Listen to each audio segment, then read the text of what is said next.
in her 40s, took a look at the dozen robust men behind Mo Jingchun and knew that once Mo Jingchun stated his intent, he meant it.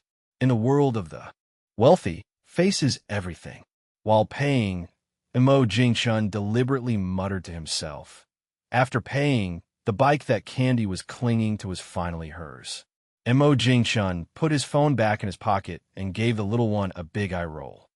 Candy stood up and dusted off her pants, confidently saying, Mo Jingchun grabbed the bike and headed out, not wanting to stay in the store even a minute longer.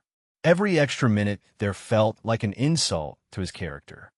Candy followed behind him happily. Slow down. Chapter 488. Candy, I Never Lose. Chapter 488. Chapter 488. Candy, I Never Lose.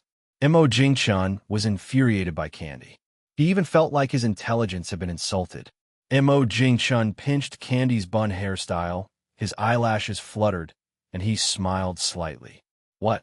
The little one forcefully pried her brother's hand away, lightly touched her bun. Thankfully, it wasn't ruined.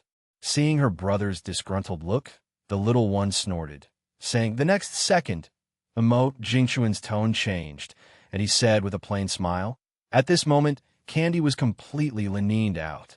She understood addition, subtraction, multiplication, and division, but the rest was just nonsense. Li Xuanyu pulled the utterly bewildered Candy, glaring angrily at Mo Jingchun. Hearing this, Mo Jingchun turned his head to the side. There was no choice, that's how it was in the countryside back then. There was no such thing as kindergarten. The only option was to go to elementary school. Before going to school, it wasn't just playing with mud. Behind the old house, his glorious deeds were still there. The pothole-covered cliff behind the house was the accumulated result of him and his playmates over time. Back then, he sure got spanked a lot. Standing in punishment was considered the easy part. Seeing Candy's eyes light up, Li Xuanyu quickly covered Candy's mouth and directly opened the car door to put her in. Watching the two get in the car, Mo Jingchun pouted and put the bicycle in the trunk. With a bang, the car door closed tightly. After Mo Jingchun and his group left, the shop owner kept thinking that she had seen Mo Jingchun somewhere before. She just couldn't remember for quite a while. It wasn't until she was aimlessly scrolling through short videos and came across Candy Technology that she suddenly realized that person was indeed Mo Jingchun, the founder of Candy Technology. That little one must be the girl netizens call the happiest little girl, Candy. Knowing is one thing. She didn't regret selling at such a high price. Did she expect a cheaper sale to be remembered by people? Dreaming. After all, it's a one-off deal, so why not make a little more? Moreover, the more expensive the price, the more impression it leaves on people. Sitting in Li Xuanyu's lap, Candy arched her brows, stretching her neck like a proud swan. Oh, school is about to start soon, and once it does, you'll have to play with your phone less. Mo Jingchun said faintly, and Candy's eyes widened. This trick from her brother really got her good. Thinking about the newly bought bicycle that hadn't reached home yet, Candy endured. Okay. Hee. Thinking of her ingenious understanding, Candy couldn't help but want to laugh, but stifling it was really uncomfortable. Driving on the highway is extremely boring for those inside the vehicle. Playing on the phone induces dizziness, and there's nothing appealing outside the car window, just the monotonous view of trees.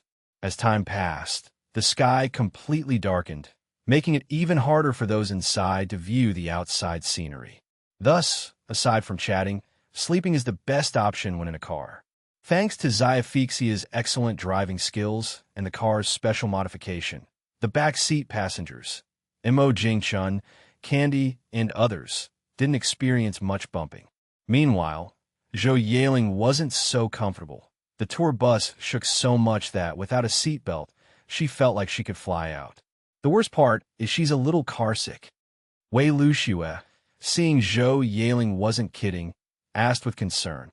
At this moment, a starving little foodie, Candy, bounced over. Zhou Yaling took a deep breath, waving her off. Oh, that's great. I was just being polite. Candy shrugged helplessly, flipping out her pants pockets. See, sis? Talking about the red envelope made her mad. Candy pouted, looking pitiful, and said, hearing that, both Zhou Yaling and Wei Luxua looked unusually in unison at Mo Jingchun, standing behind Candy. Montak Yingchun, Hongli, accused for no reason, immediately objected. For some reason, Zhou Yaling suddenly felt a lot better. What's the saying?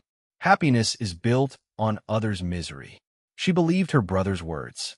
For people like her brother, who are business owners, credibility and honesty are what's most important. In the next second, Candy chuckled again. Without waiting for Zhou Yaling to express her confusion, the little one walked happily inside, humming a tune. This tune, isn't it from Pigsy Carrying His Bride in Journey to the West? As Mo Jingchun walked past Zhou Yaling, he said without looking back, Chapter 489, Blue Star, this is number 3. Chapter 489, Chapter 489, Blue Star, this is number 3. Watching the group of people leave with her brother, Zhou Yaling felt a bit puzzled. One moment they're saying there's never a loss, and the next they're saying it's all a huge mistake. What's all this about? Wei Luxua tiptoed and patted Zhou Yaling on the shoulder. Watching the 5 feet 2 inches Wei Luxua run towards the restaurant, Zhou Yaling's mouth twitched. She was just about to retort that eating won't make Wei Luxua taller. But then Zhou Yaling suddenly realized that Wei Luxua was only 18. She really could continue to grow. She's a bit short now, but maybe she's a late bloomer and will grow taller later on. Speaking of which, what exactly is in my brother's car trunk? Driven by curiosity and intrigue, Zhou Yaling walked towards her brother's car trunk. She kicked her foot to open it. Why isn't the trunk opening? It shouldn't be like this. It always opens this way. Unconvinced, Zhou Yaling tried a few more times, but the trunk still didn't respond. Until from afar, Hawkeye, who was left to watch the car, couldn't stand it anymore. In an instant, Zhou Yaling's face turned beet red, all the way to her ears. That was embarrassing. What's going on today? Is it just bad luck? Otherwise, why has today been so unlucky? The more Zhou Yaling thought about it, the more possible it seemed. Even the lucky Candy lost her red envelope. Her having an unlucky day isn't surprising at all. People, when they fill in the blanks with their own thoughts, it's the most frightening. But it works like a charm. Zhou Yaling instantly felt it was no big deal. Waiting and waiting, Zhou Yaling didn't check her phone, not knowing how long she waited. Maybe about 20 minutes later, Zhou Yaling finally saw Wei Luxua coming back. After taking a sip of the water, Zhou Yaling felt a lot better. Just as Zhou Yaling and Wei Luxua were about to get on the tour bus, Zhou Yaling heard Candy's voice. At the entrance of the service area store, Candy carefully came out carrying a bucket of instant noodles. Mo Jingchun held the noodles in one hand, afraid the hot water inside might spill on his sister. He really couldn't do anything about the little one, who insisted on carrying it herself. Zhou Yaling, running towards Candy, had to admit she was moved by Candy. Taking the fragrant old jar of sour beans instant noodles, Zhou Yaling smiled and pinched Candy's cheek. Zhou Yaling asked about the noodles, nodding her head hard. These noodles are worth it. No wonder she always brings a little gift for Candy when returning from school. Mo Jingchun naturally saw this behavior in little Candy. A simple bucket of instant noodles reflected Candy's high intelligence and emotional intelligence. Look, she didn't spend a cent on the noodles. She got her brother to pay for it. With just a few bucks for instant noodles, she won her sister's heart. This deal is a sure win with no losses. Just like the saying goes, you might profit greatly, but I will never lose. Indeed, the one who loses out is him, the brother. All expenses are on his tab. On the tour bus, everyone smelled the strong aroma of instant noodles. Even though they had already eaten, they couldn't help but salivate. Even though everyone knows that instant noodles only smell good, only the first bite tastes good, it couldn't stop some from sneaking a glance at Zhou Yaling happily eating her noodles. Sitting next to Zhou Yaling, Wei Luxua swallowed and asked, "Girl, can you eat faster?" Zhou Yaling nodded, finding this to make a lot of sense, and sped up eating her noodles. On the far lunar orbit, a spaceship, which just arrived at the far lunar orbit, was using a Hall thruster to correct its motion trajectory. After sending the voice message, astronaut Yang Fuqiang, piloting the cargo spaceship Alon, quietly awaited a response from the ground command center. This time, his space mission was to transport a batch of supplies to the moon base and bring back a group of moon base workers to Blue Star. A few seconds later, the voice from the ground command center came through. After Yang Fuqiang finished speaking, by the time the Blue Star command center received the message, 2 seconds had passed. This is the drawback of electromagnetic wave communication. As the communication distance increases, so does the delay. Even just the communication delay between Blue Star and Moon is as high as 2 seconds, which means 4 seconds for a round trip. What about on Mars or Jupiter? Yang Fuqiang put these thoughts aside, waiting for the 2 lunar orbits before landing near the moon base. Hopefully, the landing site won't be too far from the base. As for communication delay, that's something for scientists to figure out. It's said that domestic quantum technology has made significant breakthroughs. It's unknown if the next generation of communication, quantum communication, imagined by people, can be developed. Once quantum communication is achieved, humanity will completely rid itself of communication delays in the future. With the coordination of the attitude balance algorithm and multiple engines, the number 3 spaceship landed steadily 2,000 meters from the moon base. That distance, with the moon base's transport vehicle, is no big deal. Blue Star, this is the number 3 cargo spaceship. After patiently waiting for half an hour, Yang Fuqiang finally spotted 2 transport vehicles through the cabin window. Those vehicle wheels were even taller than the transport vehicle itself. They looked like oversized toy cars for children. Seeing a mechanical arm clamp out a sealed box, several base workers who came to collect the transport supplies were curious. It seemed that this kind of box wasn't on the supply list. All trained at the same space base, everyone knew each other, and some had very good relationships. P.S. Thanks to Miesu, Unknown, Hongmeng Zillian, Book Friend 20220501193013212, and Daily Smile for their support and tips. Chapter 490. Sis, this is a big deal. Chapter 490. Chapter 490. Sis, this is a big deal. When I got back to the company, it was already past 9 in the evening.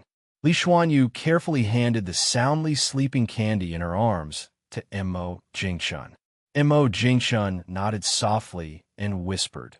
Seeing everyone from the company had gotten off the car, Zhou Yaling reluctantly came over and got in, and only then did Mo Jingchun signal Xiaphixia to drive home. By the time they got home, it was already 10 in the evening.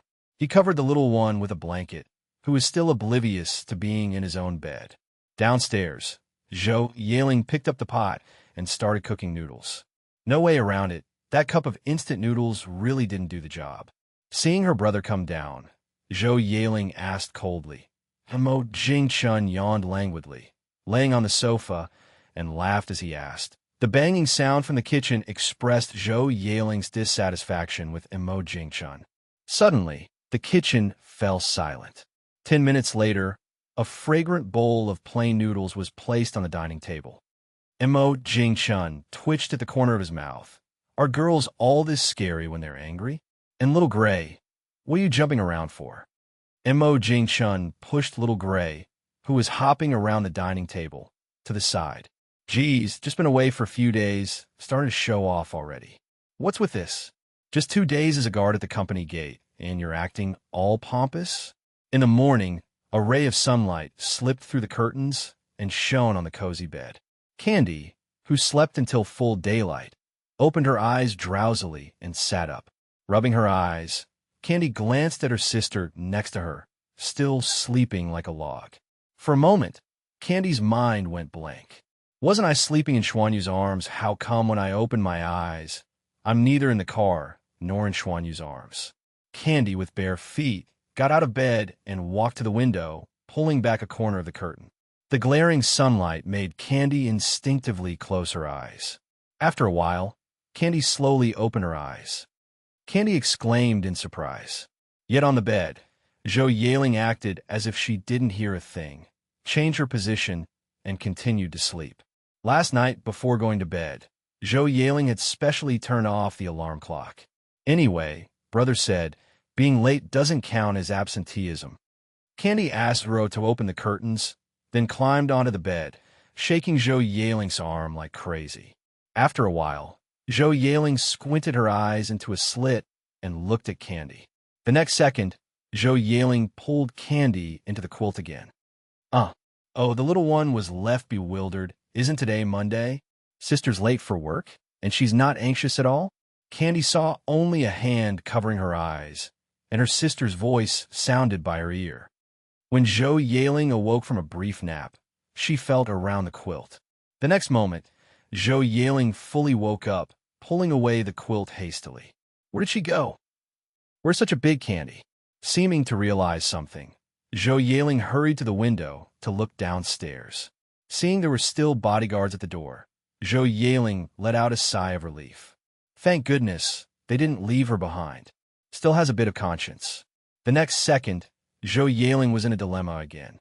At this time, Candy must be downstairs, and her brother must be there too. Finally figuring it out, Zhou Yaling leisurely brushed her teeth and washed her face, even applying light makeup.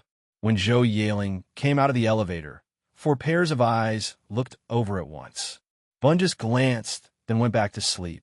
Zhou Yaling gave a sheepish smile, looking at the already prettily dressed Candy. Mo Jingchun looked at Zhou Yaling, feeling that this girl was acting as if nothing had happened. Candy, riding on her new bicycle, also looked shyly at her sister. It's almost noon and still sleeping in. Guoba doesn't even sleep in. With that, Mo Jingchun turned back to continue watching TV. It's already this time. Might as well go to the company in the afternoon. Although Su Pengfei isn't around, with Xia Xiaoman at the company, Mo Jingchun still feels assured. Honestly, besides himself, he's probably the one who least wants Candy Technology to shut down. In the living room, with a little push, Candy's small feet got the bicycle moving. With a brake, the bicycle stopped next to Zhou Yaling's feet. Did you get up just to make food for Guogua? Ha ha. Candy, just wait a bit. Candy, who had ridden 2 meters away, hit the brakes and turned back, looking at her sister in surprise, saying, Sister, don't you know? Zhou Yaling scratched her head in confusion. Did he? Candy nodded vigorously. On the sofa, petting the cat, Mo Jingchun said without turning. Candy didn't notice. At this moment, Zhou Yaling's face had already stiffened. With Candy's little reminder, she naturally remembered. The problem is, she couldn't open the trunk at all. Outside, the sun was shining, but the temperature had dropped a lot compared to yesterday. Autumn is here. At the door, Candy tried several times to ride her bicycle out the door. Without exception, all were glared back by Mo Jingchun's look. Okay, in her heart, Candy really wanted to go out and ride the bike. That would be cool and exciting. But she didn't dare. No need to guess, if she dared to go out into the sun now, she ought to be ready to be scolded. Chapter 491, Battle Armor, Open the Door. Chapter 491, Battle Armor, Open the Door. Seeing the little guy's serious explanation, Mo Jingchun couldn't help but let the corners of his mouth curl up slightly. Not going out. If I weren't sitting here with no one to restrain you, would you really not run out? I bet even the little guy doesn't believe that. Kids, when they get a new toy, the first thing they do isn't play with it. It's show it off. Kids these days might be a bit different, but when I was young, the first thing I did with a new toy was show it off to my friends. After finishing brunch, Mo Jingchun took a toothpick and picked the vegetarian meat stuck in his teeth. After saying that, Mo Jingchun deliberately called out to 0 in front of Zhou Yaling. Across from Mo Jingchun, Zhou Yaling stared at him, dumbfounded. Really? A memo. That's the memo Big Brother uses to record all sorts of major company events. Zhou Yaling thought to herself, what did I, Zhou Yaling, do to deserve a place in Big Brother's memo?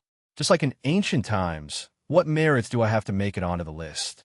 Thinking about how she could take another nap, Zhou Yaling suddenly felt a lot less aggrieved.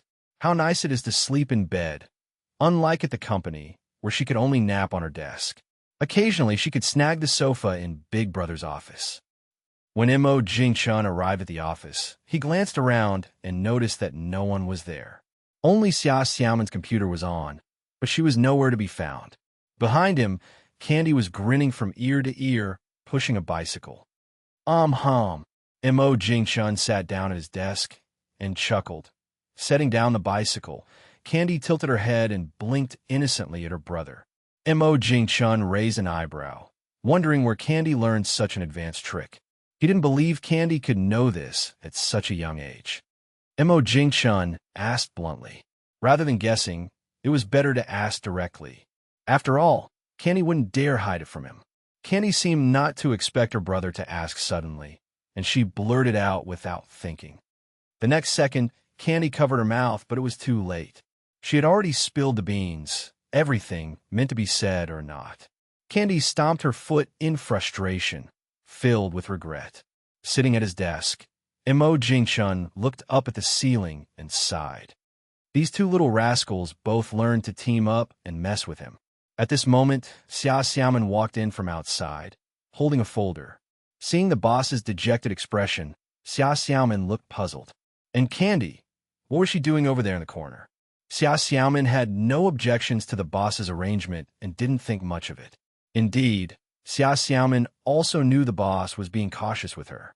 He was before, is now, and will be in the future. Mo Jing-chun nodded and went on to say, this week, Su Pengfei and Li Wanning are on their honeymoon. If you can't solve something, come to me promptly.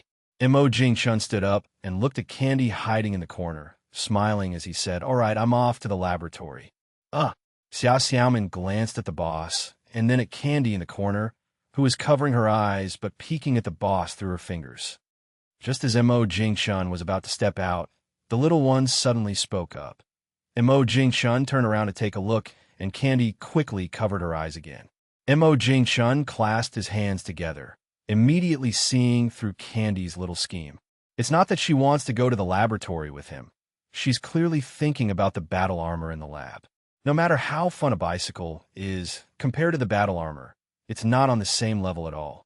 Under the little one's watchful eyes, Mo Jing-chun walked to the office door, then suddenly stopped. What are you doing standing there? Candy reluctantly glanced at the bicycle, then ran as fast as her little legs could carry her. Watching the little rascal disappear, Xia Xiaoman shrugged with a smile. Working in this environment was something many people couldn't dream of.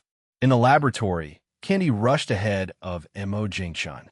Upon seeing the standing battle armor, Candy's eyes lit up. Candy vigorously pounded on the battle armor. Behind her, Mo Jing-chun quietly watched Candy's performance. Hidden inside the supercomputer, Zero was trembling. Without the boss's command, it didn't dare to activate the battle armor. Having just made a small mistake, being cautious was the best approach. After shouting for a long time, the battle armor remained motionless, not even sparking a single eye. Getting no response, Candy directly pushed her brother towards the battle armor. Mo Jing-chun merely coughed twice, and the battle armor's eyes instantly lit up. The little one climbed onto a small stool to get into the battle armor, while Mo Jing-chun sat down at the computer, continuing to study the White Project. On the moon, for astronauts, following orders, transported a mysterious box to the middle of two drilling sites. After some static, a voice came through the earpiece. The box has been unlocked remotely. Open the box. There's a button inside. In the wasteland, the four astronauts looked at each other. Is it that simple? Following instructions, one of them opened the box and gently pressed the red button inside. They waited a long time, but nothing happened. P.S. Thanks to Hongming Zillian and May 827 for their rewards and support. Chapter 492, Humanity is Not Alone. Chapter 492. Chapter 492, Humanity is Not Alone. The other three all shook their heads. A great cost was incurred to transport this item that appeared to be an instrument from Blue Star to the moon, hundreds of thousands of kilometers away, via transport spacecraft. And then, after several twists and turns, it was moved to the Great Gobi Desert. But none of that mattered to them anymore. Their mission this time had been successfully completed. Saying this, the person glanced up at the blue star, which seemed within reach. The giant planet seemed like it could fall onto the moon at any moment. But everyone knew that was just a visual illusion. The blue star would never fall onto the moon. The larger, more massive blue star would only attract the moon through gravitational force. This is a rule that has not changed for billions of years. The ugly, simply structured transport vehicle carried 4 astronauts in spacesuits toward the moon base. After they left, the box placed on the Gobi Desert flickered its originally red lights a few times, turning green. In the void, streams of data were transmitted back to the base via electromagnetic waves, briefly processed by computers, and then sent to communication satellites in moon orbit through transmitters, and the data continued to be sent toward Blue Star. Within just a few seconds, globally competent major countries detected this continuous stream of electromagnetic waves. At first, no country paid attention. After all, countries with moon bases transmitted large amounts of data between the 2 locations every day. But soon, someone noticed that this time, the mysterious Eastern nation was transmitting a significantly larger amount of data from the moon. Looking at the continuously collected data, research institutes of various countries could only stare helplessly. There was no way all this data was encrypted. Moreover, Great Xia country was quite sly. Not only did they use their unique data encryption method, but also enlisted Candy Technology to design a dedicated encryption algorithm. Candy Technology, known as the best in the field of algorithm encryption. In the minds of many foreign researchers, Candy Technology's encryption algorithms are extremely frustrating. All technical information at Candy Technology is encrypted, and the company doesn't apply for patents for critical technologies. This means, unless Candy Technology is willing to disclose or crack Candy Technology's encryption algorithms. Otherwise, getting hold of Candy Technology's technologies is almost impossible. For an entire day and night, many countries' research institutes had people working through sleepless nights.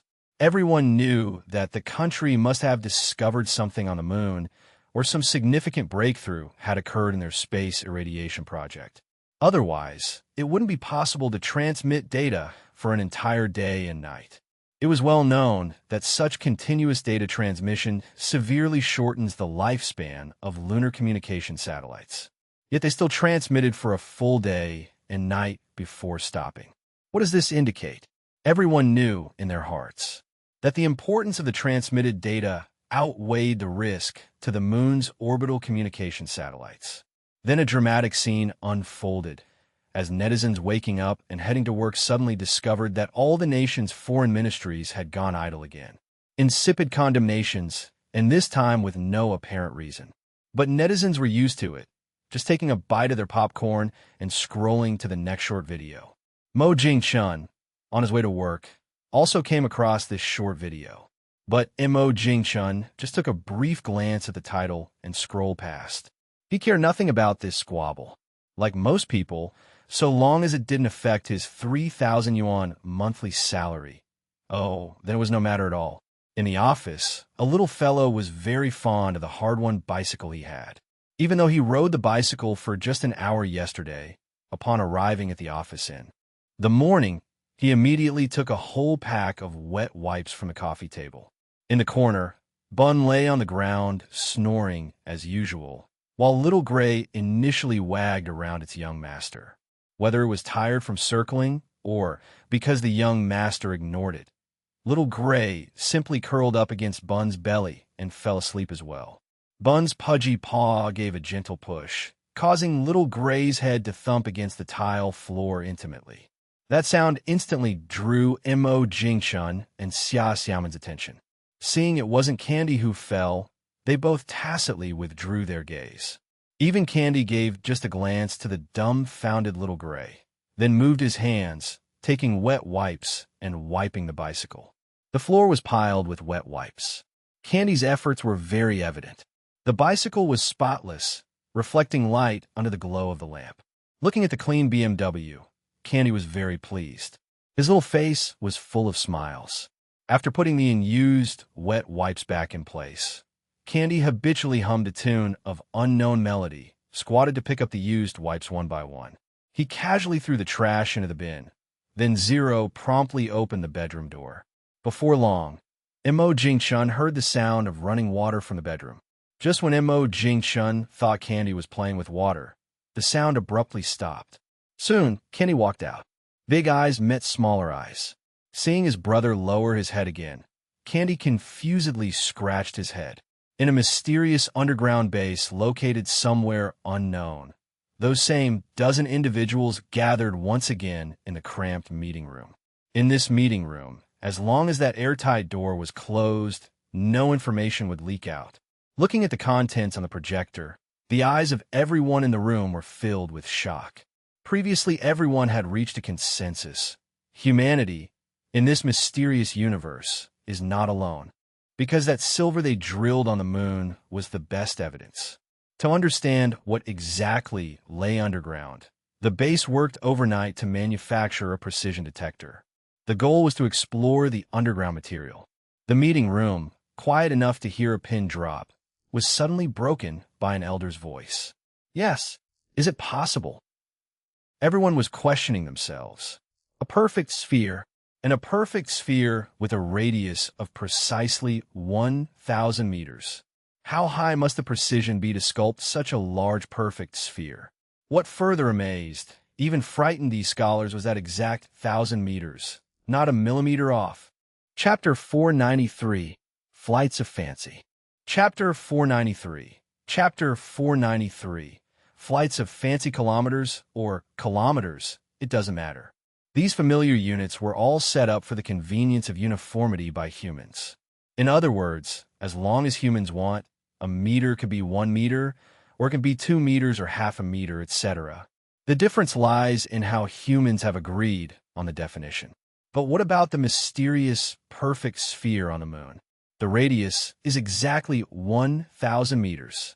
Is this really just a coincidence? If it is, that's good. If not, it gives one a tingling sensation on the scalp. The former indicates that alien civilizations have visited the moon before, and possibly even before the birth of human civilization.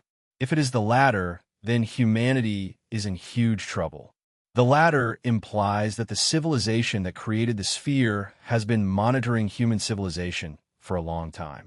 Perhaps the alien civilization space fleet is already on its way to the solar system. Such a major issue brought a strange silence back to the conference room. According to the data relayed back, no presence resembling a door was found on the sphere. Of course, everyone here believes it's only because human detection methods cannot detect it. After all, humans can also create seamless artifacts. Moreover, whether this thing is an alien spacecraft or something else, everyone is still baffled. But without a doubt, with current human technology, even if nations unite their resources, they can't create such a perfect sphere on the blue star. Under the non-dazzling lights, the dozen or so people frowned, their faces full of worry. While everyone was still lost in all sorts of imaginings, the youngest person in the conference room, also the only one just over 30, made a shocking statement. The young man with thick black hair rubbed his forehead and said with a headache. Other people envied the young man's jumpy thinking. But it brought about even more worry. The more they analyzed, the more everyone felt that the latter was increasingly likely. Without exception, all evidence seemed to confirm that some unknown alien civilization had targeted human civilization. Dark Force Theory. Building upon the young man's imagination, someone else analyzed another possibility. The crowd was stunned for a moment, and then someone immediately refuted. Impossible. For a while, the argument in the conference room was intense and endless, until the young scholar shouted. The young man looked at everyone and earnestly said. As soon as the young man finished speaking, in the next second, someone jumped up to refute. Indeed, it doesn't make sense. For a while, everyone fell into contemplation again. The young man did as well. There is too little useful information, and everything relies purely on guessing. Trying to guess the truth this way is extremely difficult. The young scholar actually already had another thought or explanation in mind. That is, the perfect sphere is the creation of one alien civilization, while the meteors are the work of another alien civilization. For so many years without any discovery, now suddenly there are two alien civilizations appearing. Such a possibility is almost zero. Moreover, one is enough to exterminate humanity. If there are two, does humanity really stand a chance? There's probably not even a trace left of a spark. No one knew how long they debated, with everyone's stomachs rumbling with hunger. Everyone, let's pause for now. The young scholar who stood up shook his head and said, after the young man opened the conference room door and left, everyone looked at each other. Having the fire seed plan means having slots. There are some things you can choose not to fight for, but some things you must fight for. After a day of discussion, everyone agreed to prepare for the worst, and they all put their red finger marks on the fire seed plan. When the co-signed fire seed plan was presented in an office with many books and simple office furniture, the guard outside seemed to hear a sigh. For a long time, behind the red handprint of the fire seed plan, another line appeared. Mo Jingshun remained unaware of these developments. To ensure the utmost confidentiality, none of the discussion results and plans were recorded on electronic devices. The higher-ups were not worried about Candy technology. Although the transmitted data contained encryption algorithms from Candy technology, it also had their own encryption methods. Without a key, even a supercomputer couldn't crack it in a short time. Would a company use a supercomputer 24/7 just to crack this unexplained data? Would experimental research still proceed? In the office, Candy was exceptionally excited today, only because today is the last day of August and kindergarten starts tomorrow. So happy to see his little friends tomorrow. Touching his own bicycle, Candy giggled foolishly. That look, Mo Jingshun didn't even want to take another glance. So silly. If others saw, Mo Jingshun would be embarrassed to say this is my own little sister, who's been smart since she was young. Who would believe that silly gap-toothed grin? Dropping a droplet of saliva, Candy hurriedly wiped it away. Looking back, Candy was relieved and patted his small chest. P.S. Thanks to How Long is 5 Seconds for the reward and support. Chapter 494. Settling for second best isn't so bad. Chapter 494. Chapter 494. Settling for second best isn't so bad. Fortunately, neither brother nor Xia saw it. Finally breathing a sigh of relief, Candy didn't notice that the surveillance video from the office was playing on her brother's computer. The protagonist in the video was her, who just turned around. Drooling, she secretly glanced back. Seeing no one noticed, she smiled secretly. Mo Jingshun rubbed his forehead somewhat helplessly, thinking that there was no one like his sister. It's just the beginning of school. Is she that happy? He wondered if when she got to high school, faced with endless homework and exams, this little one could still smile. Or if she would still eagerly anticipate the start of school like always. Mo Jingshun guessed probably not. Even someone as strong as he, a top student, disliked high school. The homework was bearable, but mainly the lack of sleep every day often left him dozing off. Not many more happy years left. Mo Jingshun shook his head, muttering softly to himself. In the afternoon, it was a miracle that the little one didn't go outside to ride her bike. She would peek at him now and then, looking as if she was hoping he'd go to the lab. Was it to play with the battle armor? Mo Jingshun's lips curved slightly upward. Today he deliberately stayed in the office designing white instead of going to the lab. Once the day was over and the little one went to school, he could go to the lab whenever he wanted. No one buzzing around like a mosquito in his ear. Come 4 o'clock, the little one was getting a bit impatient. She quietly walked to her brother's side, pressing hard on his thigh, her feet off the ground. Her tone full of coquetry and anticipation. Mo Jingshun finally couldn't help but laugh. Little one, I thought you could hold out until quitting time. Mo Jingshun drew out his words. The little one's eyes widened. Fine, don't go, but why mention tomorrow? Boo-hoo, that's too cruel. Guogua's battle armor. Guogua misses you. Thinking it over, the little one came up with a compromise. If she couldn't play with the battle armor, then she'd settle for less. On second thought, operating the excavator wasn't bad either. Having something to play was better than nothing. Brother, can Xiaphixia uncle take Guo outside to play on the excavator. It's already past 4. Guo will play until 5. No. Is that okay? The little one wrapped her arms around her brothers, swaying them side to side. Mo Jingchun looked down, quietly watching his sister's performance. That expression, those eyes, it would be a shame not to be a movie star. Indeed, as someone once said, kids are born actors. Brother, is it okay? Those little eyes seemed to tell Mo Jingchun, if you disagree, I'll cry for you to see. After a minute's stare down, just when the little one started to feel disappointed and was about to give up, a smile crept onto Mo Jingchun's face. Instantly, the little one's eyes lit up. She jumped off Mo Jingchun at lightning speed and ran outside the office. That speed, as if afraid her brother would change his mind. Not even outside the office yet, she was already calling out. Fian. In the lounge, everyone raised an eyebrow, then looked at Fian, sitting on a small stool. Following Fian's gaze, sure enough, a small figure was rushing over at 100-meter sprint speed, shouting Fian's name continuously. Fian reached out to catch Candy, who almost ran past and hit the glass, and asked with a smile. The little one took a few deep breaths before saying breathlessly. Fian was stunned for a moment, then nodded. Seeing Candy's face full of smiles, holding her tightly as if afraid she'd run away, made Fian even more puzzled. What could the boss want with her?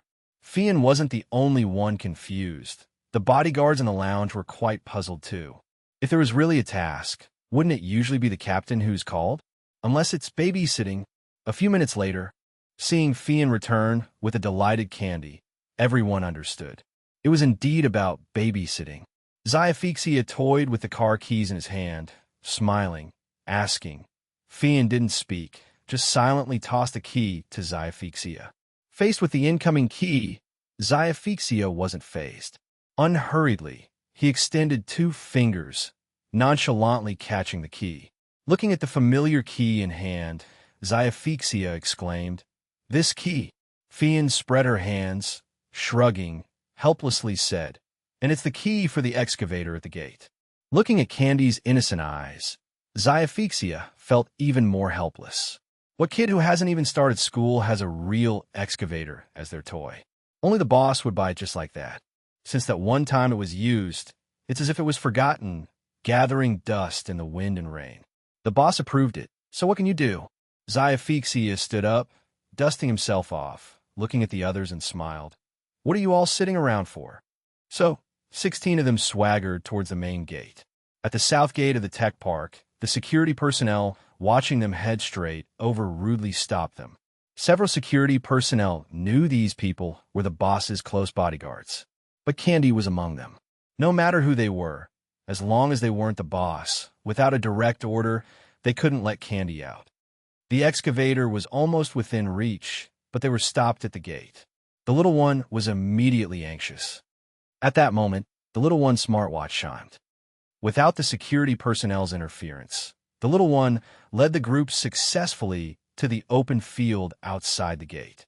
In the middle of that open field stood a large excavator.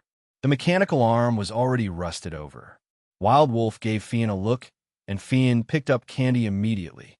The grass was this tall, and it was prime season for snakes. No one dared guarantee there were no snakes in this patch. It's already past 4:23. Every second saved means one more second of play. How could the little one not be anxious? Chapter 495. Zhou Yaling's Breakdown. Chapter 495. Chapter 495. Zhou Yaling's Breakdown. Xiaophixia, who climbed into the excavator first, gave Candy a big grin as she struggled to get aboard. A gentle twist of the key, and with a buzz, the excavator's exhaust pipe belched out thick smoke.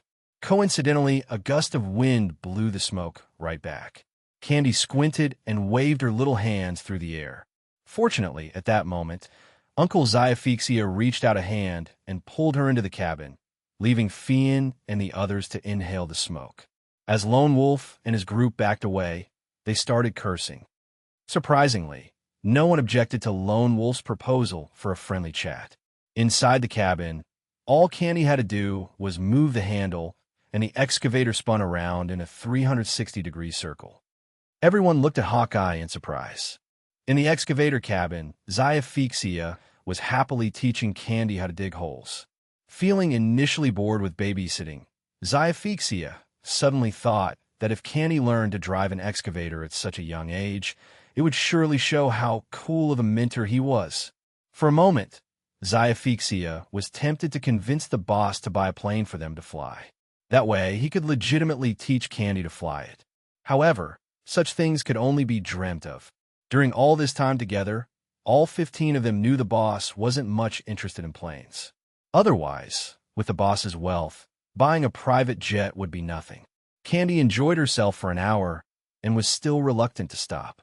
If her brother hadn't called her home through the watch, Candy figured she could have played for another hour. When turning off the excavator's engine, Xiaphixia glanced at the fuel gauge. The diesel was almost out. Next time, they'll need to refuel to play again. Hearing Uncle Xiaphixia mention driving, the little one suddenly remembered her bicycle was still in her brother's office. Seeing the little one's anxious look, everyone shared a knowing smile, thinking Candy was worried about being punished by the boss for returning late. No one realized she was only worried about her bicycle. After running down to the office building, the little one didn't see her brother, which finally allowed her to breathe a sigh of relief. At the south gate, several security personnel looked on enviously. They'd grown up never having played with an excavator. Not even a toy one, let alone a real one. You're back. On the couch, Zhou Yaling put down the magazine she was holding and lazily stood up.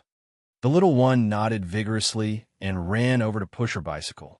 At that moment, Zhou Yaling chuckled and said the little one gave Zhou Yaling a big eye roll. Zhou Yaling pursed her lips but didn't argue. After all, she couldn't even ride a bike, unlike Candy. Seeing her brother not waiting, Candy quickly pushed her bike to catch up. After Mo Jingchun and the group left, Xia Xiaomin finally closed the office door. In the office building, although the security on this floor was the highest, there were still quite a few people who had access. For safety's sake, Xia Xiaomin always closed the office door after the boss left. Even when she wasn't there, she would remotely contact Zero to have the access control closed. Early in the morning, when the sky was just getting light, Candy crawled out of bed, and she forcibly pushed Zhou Yaling to get up too. Zhou Yaling sat at the head of the bed, looking like she had lost all will to live, with a dizzy head. Sure, kindergarten started today, but it didn't open until 9. It was only a bit after 6, and Zhou Yaling felt she was going crazy. Aren't kids supposed to cry and jump about not wanting to go to school? Why was Candy so different from the other kids? Can I sleep for another hour? But by 8 o'clock, Mo Jingchun came downstairs to find Zhou Yaling staring blankly on the couch, eyes unfocused, while Candy was admiring that old bike of hers. Hearing the sound, Zhou Yaling snapped back to reality and said with a blank face hug. Montauk Yingchun's mouth twitched. Inside, though, he was secretly amused, realizing his decision to have Candy share a room with Zhou Yaling was spot on. Otherwise, it would have been him being dragged up so early. Just as the car entered the grounds, Candy shouted for it to stop. Xiaphixia looked back at the boss and Candy, uncertain whether to keep going. Candy didn't wait, jumping straight out of the car. With a flick of her foot, the trunk popped open. Mo Jingchun rubbed his forehead, finally deciding to take that old bike out. Watching Candy ride her bike towards the kindergarten, Mo Jingchun, with Candy's backpack in hand, said to Xiaphixia. When Mo Jingchun reached the kindergarten entrance, he found Candy wasn't inside yet, but standing beside her bike, surrounded by a cluster of little ones. The problem was there were cries all around, and Candy was laughing heartily. Suddenly, Mo Jingchun felt a headache coming. Seeing Fian, who was following Candy with a helpless look, Mo Jingchun knew Fian felt just as frustrated. P.S. Thanks to Hongmeng Zillion for the tips and support. Chapter 496. Iconic Kindergarten Opening Scene. Chapter 496. Chapter 496. Iconic kindergarten opening scene. Looking at her brother's annoyed expression, Candy gave a sheepish smile and reluctantly handed the bicycle to Fian. Candy was all set to make a run for it, when she suddenly realized her backpack was still with her brother. Having already reached the turnstile, Candy helplessly turned back, standing obediently at the door, waiting for her brother. Brother, Emo Jingchun directly stuffed the backpack into Candy's hands and said with a pout. Around them, the staff dropping their kids off heard the conversation between the boss and Candy and couldn't help but avert their gazes. Some things you just shouldn't eavesdrop on. And besides, their own kids were giving them enough of a headache. Both inside and outside the kindergarten, no matter where you stood, you could hear a chorus of crying. Some are wailing with gut-wrenching sobs. To those unaware, it might seem like some life-and-death event had just occurred here. To be honest, Mo Jingchun quite admired this group of kindergarten teachers. With so many kids crying, you care for one and can't care for another. Just as many parents, once they drop their kid off at kindergarten, they act like they've been liberated and zoom off, leaving their crying kid behind, waiting for the teacher to soothe them. Mo Jingchun scoffed at this.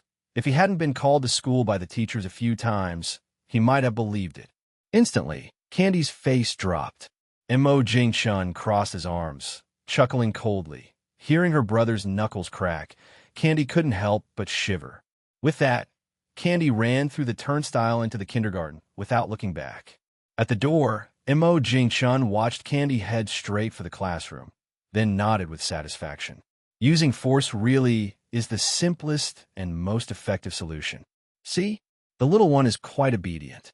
Glancing at the ongoing dramatic scenes of parents, especially those of first-time kindergartners, Mo Jingchun couldn't help but comment. Look at the experienced parents in other classes, dropping their kids off and leaving without looking back, not caring whether they cry or not. These parents are well aware that the longer they linger, the more vigorously their naughty children cry. Mo Jingchun patted Fian's shoulder, smiling as he said, "Oh, being called to school on the very first day would be pretty embarrassing for Mo Jingchun, even if the teacher is an employee of his company. A teacher is still a teacher." Watching the boss striding away, Fian shrugged helplessly. Then she sympathetically glanced at a few kindergarten teachers at the entrance. Every year, when kindergarten starts, it's like an annual disaster scene. All kinds of crying can be heard. Some kids were fine one moment, and the next, they join in the crying. Is it because everyone else is crying, and not crying makes you feel left out? Ha. However, Fian's laughter was suddenly cut short. The feeling of laughter being forcibly held back almost made her choke. What did she see? Candy. She had actually dragged a little stool out of the classroom and was leisurely eating a lollipop, watching the teachers battle to calm the kids with ease. What is this? Before Fian could recover, in a brief moment she was stunned. A row of small onlookers had gathered around Candy. Among them, Fian recognized one, Candy's best playmate, Xiang'er. Meanwhile, at the entrance of the big class inside the kindergarten, Candy pointed at the group of runny noses and cheerfully said, under the encouragement of the little ones, Candy started feeling a bit smug. She didn't even notice Fian waving at her from outside the fence. Candy shook her head, looking baffled. Sitting next to Candy, Xiang'er pondered for a moment, somewhat uncertainly saying, instantly, Candy looked embarrassed. She always dashed home first after school because she wanted to eat dinner. Candy felt that continuing this conversation might end. Awkwardly, thinking for a moment, Candy's eyes shifted and she said with a huff. Xiang'er glanced at the row of items placed at the kindergarten entrance, smiling. Xiang'er wanted to continue explaining the other meanings, but Candy interrupted her. Out of all these teachers, not one seems to have a way with her. Xiang'er looked surprised. Supreme cleverness. Does that mean being so smart your head shines? That's so impressive. Even Xiaochun isn't supremely clever. Candy, who is often praised by teachers, isn't either. Out in the distance, the teachers were also aware of the row of big class kids watching them manage the crying children. The frustrating part was that there was no time to deal with them at the moment. Thank heaven they're sitting there watching and behaving themselves. That's a relief. Chapter 497. Principal, are you sure? Chapter 497. Chapter 497. Principal, are you sure? If the older kids start crying, then it's completely over. Even if each teacher were like Neza with 3 heads and 6 arms, it still wouldn't be enough. What made them feel even more helpless was that the leader was the class representative of the older kids, Candy. Outside the walls, many parents didn't actually just leave directly, especially the parents who had just sent their kids to kindergarten. One by one, they crouched under the wall, peeking in secret, watching their own kids crying their hearts out, looking utterly heartbroken. Many parents couldn't resist the urge to go inside and hug their kids to comfort them. But thinking that kids always need to grow up, they held back their inner impulses. Among these parents, Fian had completely given up. Her arm was sore from waving, yet Candy didn't look over even once. Fian could only silently pray for Candy, hoping as the leader of this show, still the class rep, that she wouldn't get called to the principal's office after school today. Otherwise, there'd be no escape from a scolding. Although the boss really doted on Candy, everyone could see the boss's philosophy of educating children after having followed the boss for so long. If there's a mistake, it should be corrected at a young age, rather than waiting for society to discipline them when they grow up. Waiting for that day would make it too late, no matter what's said then. However, being just a bystander, there shouldn't be much of a problem, right? For a moment, Fian was also somewhat uncertain. Mainly because she had never heard of this kind of scene before.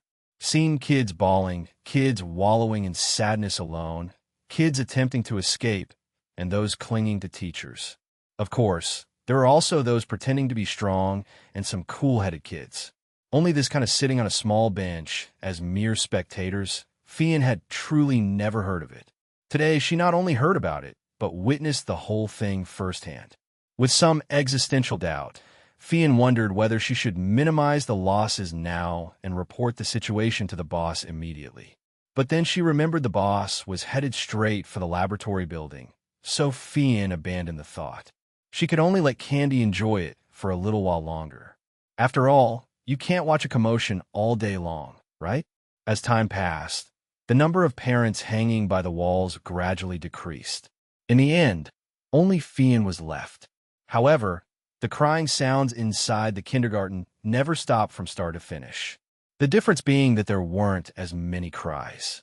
In the corridor, Candy, seeing that there was nothing much left to watch, thought that if she stayed seated much longer, she'd become the main attraction herself. Without any hesitation, Candy stood up and waved a little hand. In the blink of an eye, the group of spectators scattered. When the teachers turned around again, there was no trace of Candy and the others in the corridor. In the classroom, Candy still felt a little not content. To witness such a scene again, she'd have to wait until after the new year. And surely it wouldn't be as lively as today. In the biting cold, not many kids would be foolish enough to be outside freezing. The teachers hadn't come for a while, so Candy nudged Xiang-Er, who was bored and fiddling with her fingers at the table. Xiang-Er nodded. So, after thinking for a bit, Xiang-Er organized her thoughts and said with a smile, at first, Candy was looking forward to hearing about how fun Shanghai was, but with Xiang-Er going on, Candy increasingly found it dull. The zoo, the water world, all those things Xiang-Er mentioned, her brother had already taken her to. These places were fun, but Candy thought they didn't compare to the battle armor in her brother's lab. Candy had a new bicycle, and Xiang-Er saw it in the morning too. But Xiang-Er hesitated. Given Candy's biking skills, could she really carry someone? She saw with her own eyes Candy squeezing the front brake when stopping in the morning. If she sat in the back, wouldn't she just fly off the bike with a sudden stop? Candy was a bit disappointed. She was planning to show off her biking skills, but Xiang-Er didn't want to ride. Luckily, Candy didn't know what Xiang-Er was thinking, or she'd surely blush. She didn't know what a front brake was, what a back brake was. No one ever told her. These days, she had been squeezing both brakes together. Just occasionally, she did it uncoordinated, and the bike's back and I often popped up. When lunchtime arrived, it was another big challenge for all the teachers. Luckily, the older kids were already grown up enough to know to eat by themselves. Once full and satisfied, Candy directly went to the dormitory to sleep. She was tired after watching all day's drama and munching snacks all day. She climbed onto the bed with her name on it and fell asleep in no time.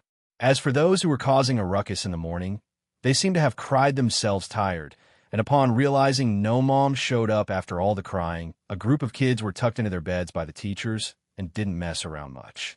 After coaxing all the kids, the teachers were already so tired their backs and legs ached. It was 1 o'clock before they could finally get a chance to eat some hot food and drink some tasty soup. It's not too bad. Kenny just led the older kids as spectators. In the canteen, these teachers were chatting while having their meal, occasionally sighing, only to burst out laughing the next moment. At this point, even the principal couldn't help but join in. The teachers nodded in agreement. Candy, being the boss's sister, was like a treasure in their hands. Many times, it was really difficult for the teachers to discipline Candy. They were also worried that Candy might get into trouble at kindergarten. The principal was at a loss for words. P.S. Thanks to the book friend 2019-1219075104879 for the rewards and support. Chapter 498. The Charm of Language. Chapter 498. Chapter 498. The Charm of Language. Absolutely not. This is the most genuine thought in everyone's mind at this moment. Candy is smart, but her thinking is quite peculiar. Staying in kindergarten for another year, we can expect a few fun incidents. The pressure is immense. There's fear that the boss will say the kindergarten hasn't done a good job educating her. Of course, this is a thought that the principal only keeps to himself. He wouldn't dare express his true feelings honestly. He's sure that if he did speak up, every word would quickly reach the boss's ears. By then, waiting for him might mean having to pack up and leave. That's certainly not what he wants. Even if she really stays another year, it's not a big deal. It's just a year, endure it, and it'll pass. Most of the time, Candy is quite well behaved in kindergarten. At least today, none of the children in the senior class gave them a headache. After eating, they each ran off to take a nap on their own. In last year's senior class, you couldn't even imagine such a thing. There were obedient kids, but there were more who were naughty and mischievous. That's just children's nature. At this moment, Candy's head teacher suddenly asked, "Besides, today was meant for the kids to play." All at once, the teacher still eating looked over, completely astonished. But on second thought, there seemed to be nothing wrong. Dazedly, lying in her bed, Candy rubbed her eyes for a while before opening them. Why is there crying outside? Just awake, Candy was a bit puzzled. Could it be that those little friends are grumpy from napping? Candy looked around again.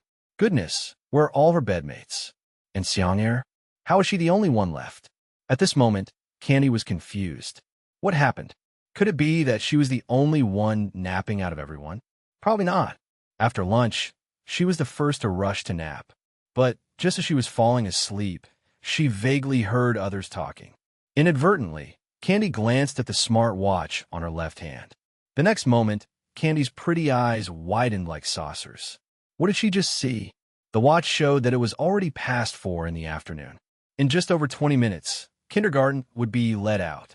It's really unbelievable. A nap lasting from noon until dismissal. Watching the seconds tick on her watch, Candy got a little anxious. If her brother found out his cute little sister slept at school all afternoon, wouldn't he just give her a scolding? Soon, Candy pouted dissatisfiedly. The teacher was so carefree, didn't even wake her up as class monitor. And Xiang'er, not a word when she got up. Hearing the crying outside, Candy hesitated as her feet landed on the ground. Or wait another 20 minutes to leave, just sneak out at dismissal. Otherwise, facing her entire class would be so awkward. Thinking about the class monitor leading a lazy nap, she found it terrifying. Candy sighed. While Candy sat on the bed in a daze, the dormitory door was pushed open. Hearing the door creak open, Candy was startled, mainly feeling guilty. Well, Amo Xiaoxua, there were no classes today. Candy tilted her head and uncertainly looked at the teacher. Is that really so? A few minutes later, a bewildered Candy was led to the classroom. Just like the teacher said, there were no classes today. The classmates were playing at the back of the classroom. Candy also saw Xiang'er, who was sitting on a chair, engrossed in drawing something. Looking back, the teacher had already left, probably went outside to soothe the children. Xiang'er seemed a bit surprised. Elsewhere, The teacher who escorted Candy to class finally heaved a sigh of relief. This compromise was the only solution available. Who knew among the new kids there'd be one with an even more peculiar mindset than Candy? Having no other choice, they let Candy sleep more. After a lot of effort to put the entire beginner class to sleep, really just during the mealtime, the whole beginner class dorm became a scene of crying again, all because of a single sentence from a little boy. That influence instantly touched all the kids to tears, except for the little boy who said this, who calmly sat on the bed. Didn't cry, didn't fuss. One would think this child is the most obedient. Even more troublesome, just when the teachers painstakingly calm all the kids, this boy can always speak shockingly, succeeding in making all the other kids cry again. Just now, when the teachers managed to soothe the kids with the idea of the impending dismissal, this kid came out with another line. Listen, listen, what a realistic statement. Not only did it break the kids, it also broke the teachers. The principal even said they must talk thoroughly with this boy's parents at dismissal. If this continues, this little troublemaker could close down the kindergarten with his words. This is probably the charm of language. Remembering how that morning, when the boy was quiet, she praised him, she feels totally embarrassed now. Each line came from that little boy's mouth. Really can't understand why this little guy has such a peculiar line of thinking. Time flew by, reaching 5 o'clock. Under the gaze of the other children, Candy swiftly ran off with her little backpack. Some other kids attempted to follow, but were mercilessly stopped by the security guard. Among them was the little troublemaker causing the teachers headaches. Only hearing that little guy adamantly point at the escaping Candy and question, P.S. Had a fight with my significant other, feeling particularly agitated, need some time to cool off. Chapter 499. Candy who wishes she had shorter legs. Chapter 499. Chapter 499. Candy who wishes she had shorter legs in an instant. Wang Haoran was stunned by the teacher's words. They're all from her family. The next second, Wang Haoran revealed a bright smile. Wang Haoran, decided to hug the big leg. Mom said that hugging the big leg isn't shameful. At the kindergarten gate, Candy ran out ready to find her sister, Fian, to get her bicycle. But when she peeked under the sun umbrella, she saw a bicycle. Where's the person? Candy scratched her head in confusion. Just as Candy was guessing, she was suddenly lifted up. Oh my gosh, carried up from behind by Fian. Candy looked at her sister Fian and said with a laugh. Fian said with a slightly resentful tone, Where did you go this afternoon? Eye to eye. Candy's gaze was clearly evasive, not daring to meet Fian's eyes. The little one was still defending herself, but Fian's mouth was slightly upturned. Candy nodded vigorously and very surely. Candy was dumbfounded. It seemed that the little one was still trying to salvage the situation, and Fian laughed even more happily. Under the expectant gaze of the little one, Fian said with a smile. The little one hadn't been happy for a second before Fian interrupted. Candy's eyes widened, looking down at the smartwatch on her hand. Called twice, but there was no reaction at all. In an instant, Candy's face fell. Candy said in anguish and indignation. Next to the bicycle, Fian put Candy down. Cheer up. Fian made a fist to encourage Candy. Fian snickered. On the rooftop of the office building, Hawkeye was watching the two with binoculars. On the rooftop, Hawkeye picked his ear and spoke into the microphone without much care. There was a brief silence on the earpiece, followed by everyone laughing one after another, saying, at the kindergarten gate, Candy was pushing her bicycle without the slightest intention to ride it. Normally, even without the bicycle, Candy would sprint to her brother's office at top speed, sometimes even bringing back snacks given at kindergarten for her brother. But now, if it weren't for Fian standing beside her, and the annoying Uncle Hawkeye waving from the rooftop, Candy would have circled the campus several times. In this situation, where would Candy be in the mood to ride the bicycle? Riding so fast would only be rushing to get in trouble. Candy, didn't you have enough sleep? Why are you walking so slowly? Walking in front. Candy couldn't help but roll her eyes. She knew it was because of the worry about being scolded. Fian said it on purpose. What we knew? Long legs, short legs, Fian was amused by Candy. Those short legs didn't run slowly, chasing behind. Every day, Fian felt tired. Moreover, you could tell Candy was genuinely a bit worried. Otherwise, she wouldn't refer to herself as having short legs. When the boss mentioned short legs before, Candy got really upset. Clearly so cute. Why insist on calling him short legs? The height is just that. Still growing. Isn't it normal to have short legs? Walking on the road to her brother's office, Candy was lost in thought when suddenly a gust of wind blew by her side. Coming back to her senses, Candy turned her head to look at the older sister who just walked by her, and exclaimed loudly, "Wow!" Behind her, Fian was speechless. Just off work, Tang Jinglon hurriedly ran off. It's the first day picking up her son from school. She couldn't be late. Well, mainly Tang Jinglon was worried her son would bully other kids in kindergarten. What? Being bullied? Not even possible. As the mother of the son, Tang Jinglon knew, like a mirror in her heart, with her son's quirky personality, if he didn't bully other kids, it would already be a blessing. Just off work, there weren't many parents at the kindergarten gate yet. Tang Jinglon ran quite fast. At the kindergarten turnstile, Tang Jinglon handed over the ID for picking up and dropping off children to the teacher at once. Hearing the teacher's surprised tone, Tang Jinglon had a bad feeling rise in her heart. At this time, Wang Haoren in the kindergarten had already seen his mom and walked straight to the gate. However, the security didn't open the turnstile. At this moment, even with a slow mind, Tang Jinglon could see that her son had caused trouble. Tang Jinglon's tone was a bit resentful, yet there was nothing she could do about her son. Every time she tried to educate him, he would always find a reason. Tang Jinglon was still doubtful. Before Tang Jinglon could continue asking, the teacher who had just taken the ID returned, only this time with another person in front of her. The principal.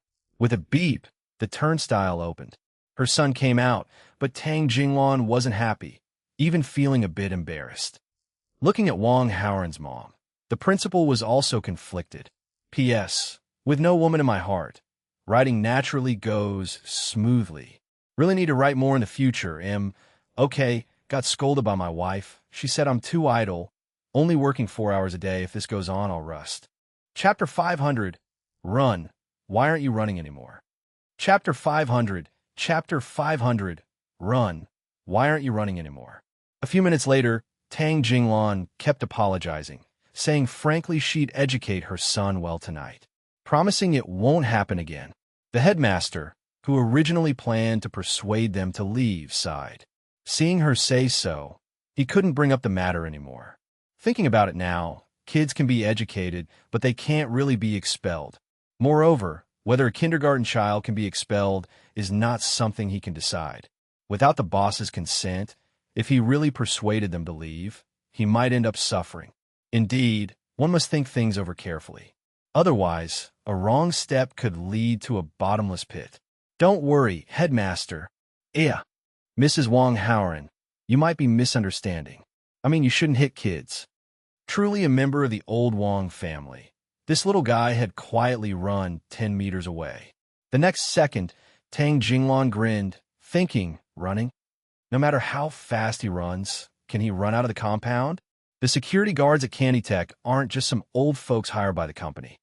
Mom, I'm not stupid. Why wouldn't I run? Ever since Mom was talking back with the headmaster, Wang Haoren sensed something was amiss. That smile hit a butcher's knife. This time, honeyed words probably won't work with Mom. Amid everyone's gaze, Tang Jinglon and Wang Haoren performed a mother-son chase spectacle.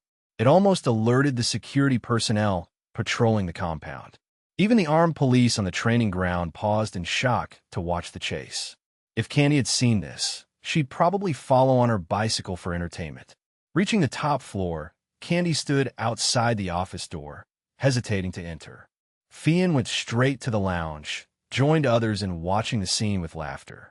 Hearing them discuss her in the lounge, Candy awkwardly pushed her bicycle into the office. The anticipated storm didn't come. Her brother merely responded lightly. Candy summoned courage to look up, growing more puzzled. Not only did he not scold her, but he didn't even glance up. What was so interesting on the computer that her brother got engrossed? Driven by curiosity, Candy parked her bike and walked over to her brother. Hey, isn't this the surveillance footage outside? Wait, why are two people running? Is it a game of eagle catching chicks? And that back looks so familiar. Ah, remembered, it's the big sister who walks with Gust. Big sister is awesome. So fast, the words were scrambled, leaving Imo Jingchun dizzy. While watching the mother-son chase with interest, Imo Jingchun casually remarked, "Here it comes, as expected." It came. Candy knew escape was impossible. Candy raised her pinky, indicating a small amount. Oh, just when Candy prepared for a scolding or punishment, her brother left the matter hanging. Was that it? Candy was puzzled. Imo Jingchun really saw nothing wrong. In a kindergarten, even napping during class wouldn't be chastised. Instead, Wang Haoran, the unusual little fellow, interested Imo Jingchun more. This little guy is certainly talented. With correct guidance and his wildly imaginative thinking, he could achieve great research success. Lots of technological advancements get stuck. Why? Many scientists know it stems from habitual thinking. Much research builds on predecessors' work. But are all foundations correct? Not necessarily. Take the light ether theory, for example. For over 1,000 years, scientists studied how light travels. In 1704, Newton proposed light was particle-based, moving through a pervasive ether medium, a theory other scientists supported. Before the famous Michelson-Morley experiment challenged it, the ether theory was widely accepted. But the Michelson-Morley experiment proved the ether theory wrong. Advancement needs people with breakthrough thinking. Whether this child can maintain this thinking, only time will tell. Suddenly, Imo Jingchun's mouth curled into a smile. The troublemaker was caught. In the parking lot, Tang Jinglan finally caught her son's arm, gasping for breath. The day's exertion matched a month's workout, all thanks to this bit of flesh running around. Teacher and headmaster said you need a good spanking. If the headmaster were here, he'd cry out innocence. Repeatedly emphasized, don't hit the kids, right? Passing a greenery belt, Tang Jinglan's eyes lit up. A smooth stick, though bent, felt perfect to hold. Mom tells you, according to Newton's third law, forces are mutual. Under Tang Jinglan's arm, Wang Haoran looked in disbelief. And that's where we'll leave this part.